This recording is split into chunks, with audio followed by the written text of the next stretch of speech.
Muito bem, amigos e irmãos, voltamos então diretamente do nosso seminário Teológico Tabernáculo.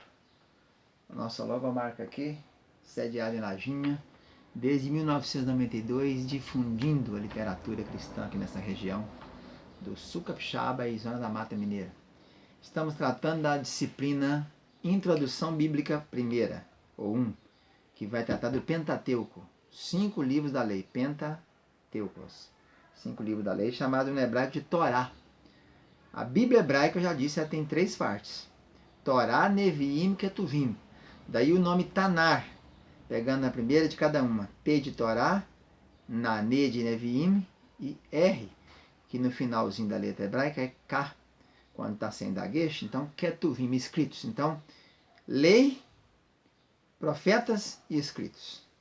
Sabendo que aí, nesse meio tempo aí, a gente encontra os profetas, que tem os anteriores, Josué, Juízes, Samuel e Reis, e os posteriores, Isaías, Jeremias e Ezequiel. E o livro dos 12 profetas num só.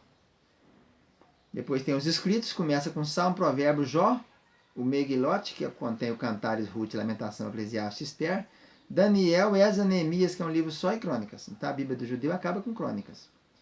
E a Torá, que é a primeira que nós falamos, Gênesis, Êxodo, Levítico, Número, Deuteronômio.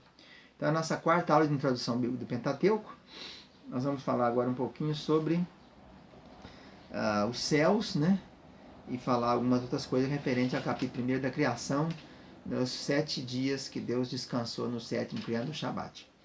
Primeira observação é aqui no versículo 1. Criou Deus os céus e a terra. Então a palavra céu não existe. É céus. Chamai-me, a palavra dual, plural. Então não temos céu. O que é o céu que a gente vê aí? Esse monte de azulado que a gente vê em cima aí, nada mais são do que gases nobres, né? E outros gases, como nitrogênio, oxigênio, mas tem o xenônio, o argônio, o criptônio, o radônio, que são gases nobres da tabela periódica da química do ensino médio. Então, céus. E por isso Salomão disse, os céus dos céus não te pode conter. Então, diz a literatura rabínica que seriam 7 céus. A gente pode pensar que tenha no mínimo 3, porque Paulo, escrevendo lá, falando sobre a sua vida espiritual, ele diz, conheço um homem que há 14 anos, no corpo ou fora do corpo, esteve no 3º céu. E no paraíso, quando é entender que o paraíso fica no 3º céu. Então, numa escala invertida, seria o 3º céu, o 2º céu e o 1º céu. Céu dos céus, onde ficaria Deus, a Trindade, 24 anciãos, os 4 seres viventes, etc. O 2º céu ficaria, então, ali, quem sabe, os arcanjos, os anjos, etc. E o 3º céu entraria as almas daqueles que morreram em Cristo, que foram transportados do antigo Sheol, no hebraico ou Hades no Novo Testamento, foram levados, levando cativo o cativeiro, diz Efésios, né? Descendo as regiões inferiores da terra, levou cativo o cativeiro, encheu o universo, deu dons aos homens. Então é céus, não temos céu, céus, chamai-me. Aí também temos a teoria aí que do primeiro capítulo, versículo 1 para o 1:2, nós temos uma lacuna muito grande aí, né? O que se encaixaria aí, essa teoria do vácuo, né? O que nós temos aí? Nós teríamos aí a queda do querubim ungido da guarda, Isaías 14, Ezequiel 28. Nós vamos ver isso depois na matéria chamada angelologia, que vai cuidar dos anjos, dos querubins, dos serafins, dos seres angelicais, dos 4 seres viventes. Vai falar da queda do querubim ungido da guarda, que levou o nome depois da queda de Satanás no céu e diabo na terra. Então por isso é que a terra agora estava sem forma e vazia.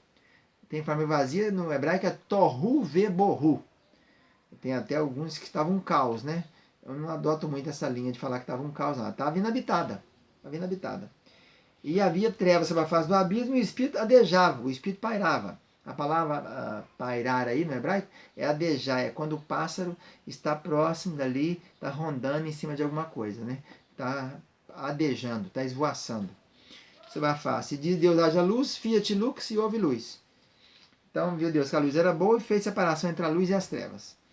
E Deus chamou a luz dia e as trevas noite. E aí diz foi tarde, manhã é o primeiro dia. Depois Deus separa as águas, né? Então é preciso entender que nós não temos criação de água aqui. A gente não vê em lugar nenhum aqui dizendo que Deus criou as águas. Mas aqui no capítulo 1, versículo 6, diz que haja um firmamento, um raquiá no meio, separação de águas e água.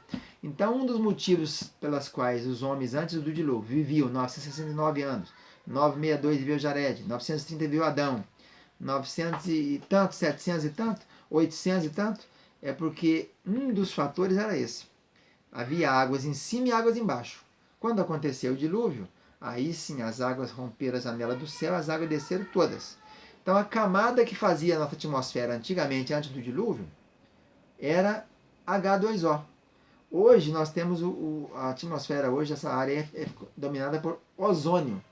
É O3 na química. É um coador muito mais fraco. Né? Os raios infravermelho, ultravioleta, que vêm para a Terra, muitos refletem na atmosfera e outros refletem nas águas e outros refletem na Terra. Mas por isso essa grande incidência de câncer de pele, né? Derme, epiderme e hipoderme. Porque o ozônio, além de ser menos coador, ele também está sendo destruído, né? Pelos gases CFC, que é o clorofluorcarboneto. Então havia águas em cima e água embaixo. E colocou um firmamento no meio delas. Está escrito aqui, fez separação entre as águas de baixo e as águas de cima, então nós tínhamos muitas águas em cima. Por isso que diz que romperam as fontes do grande abismo, a água subindo, e a janela do céu abriram, as comportas do céu. Desceu muita água, por isso o dilúvio, né? E chamou Deus a expansão, céus, e foi tarde de manhã o dia segundo. E ajuntou as águas num lugar só, apareceu a porção seca, que é o Éretes, né, terra, e chamou Deus a porção terra seca, o ajuntamento mares ou oceanos, né? Nós temos hoje aí 5 grandes oceanos no mundo, que é o Atlântico, Pacífico, o Índico, o Glacial Ártico e o Glacial Antártico. E Deus disse que era muito bom. Depois começa a aparecer então a erva verde, que dê semente, a erva frutífera, cada um pela sua espécie. Aliás, se você observar bem esse capítulo primeiro da criação aqui, você vai ver que o tempo todo fala isso, cada um conforme a sua espécie. Cada um conforme a sua espécie.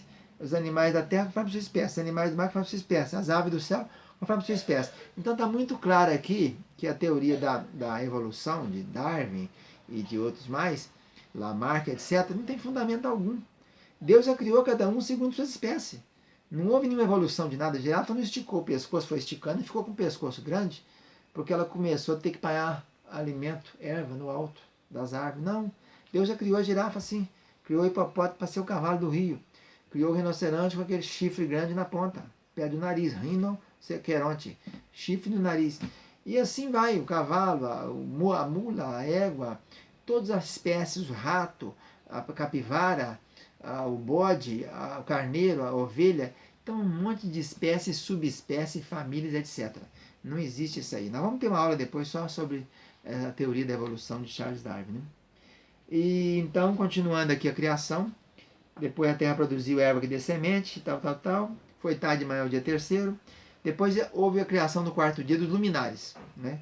Luminar maior para governar o dia, luminar menor para governar a noite. O Sol e a Lua, no caso, que é um satélite do Sol. Mas só para lembrar que nós temos milhões, bilhões, trilhões, quatrilhões de estrelas. E o nosso Sol, ele é a estrela maior da nossa galáxia, que é a Via Láctea. Mas nós temos milhares de galáxias. A nossa galáxia tem o Sol que domina nela. Em volta do Sol nós temos alguns planetas conhecidos, né? E alguns desses planetas têm satélites. A Terra tem um planeta e o satélite dela é a Lua, que gira em volta da Terra em 28 dias com 4 diferentes luas. Lua nova, lua cheia, crescente e minguante. E a Terra gira em torno do Sol no período de um ano, não é isso? Então, nós encontramos aqui, dizendo que haja luminares, tal, eles seriam determinados para dias e anos, né? Tempos determinados. E fez Deus iluminar para governar o dia, tal. Fez as estrelas e pôs na expansão os céus para iluminar a terra. E foi tarde de manhã o quarto. E no quinto as águas produziu répteis de alma vivente. E voem as aves sobre as faces do céu. Então nós temos as aves e temos a criação dos animais marinhos para viver na água, né? E até aqui tem uma referência aqui aos grandes monstros marinhos, né? Depois falaremos também sobre os dinossauros. E crescer, frutificar, encher e tal. E no sexto dia nós temos a criação dos animais terrestres, ou terráqueos, conforme a sua espécie, gado, o réptil, etc. E no sétimo dia façamos o homem. Deus então, do pó da terra, faz o homem. E aí começamos então a contagem dos dias do homem na terra. Se a gente fizer a contagem aí pela cronologia de Usher, que é uma das cronologias mais balizadas, nós, quando chegamos no dia de Jesus, Jesus teria nascido no ano 4004. Falando aí do 4 da totalidade, né? 4 cantos da terra, o 4 está sempre relacionado com o total. Então é isso aí. Voltamos em outra aula, dando continuidade no nosso assunto. Um abraço, até lá.